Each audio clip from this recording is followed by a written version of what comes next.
অন্তর্বর্তী সরকারের প্রতি পূর্ণ সমর্থন পুনর্ব্যক্ত করে আলজেরিয়া প্রধান উপদেষ্টা প্রফেসর মোহাম্মদ ইউনূসকে উত্তর আফ্রিকার দেশটি সফরের আমন্ত্রণ জানিয়েছে। আজ ঢাকায় রাষ্ট্রীয় অতিথি ভবন যমুনায় প্রফেসর ইউনূসের সঙ্গে সাক্ষাৎকালে বাংলাদেশে নিযুক্ত আলজেরিয়ার রাষ্ট্রদূত আবদেলওহাব সাইদানি একথা বলেন।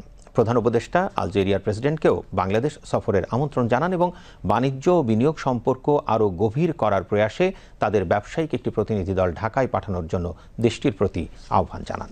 বৈঠকে রাষ্ট্রদূত বলেন, তার দেশ বাংলাদেশের প্রতি রাজনৈতিক ও অর্থনৈতিক সহায়তা অব্যাহত রাখবে এবং তাদের জ্বালানি মন্ত্রী মার্চে ঢাকা সফর করবেন।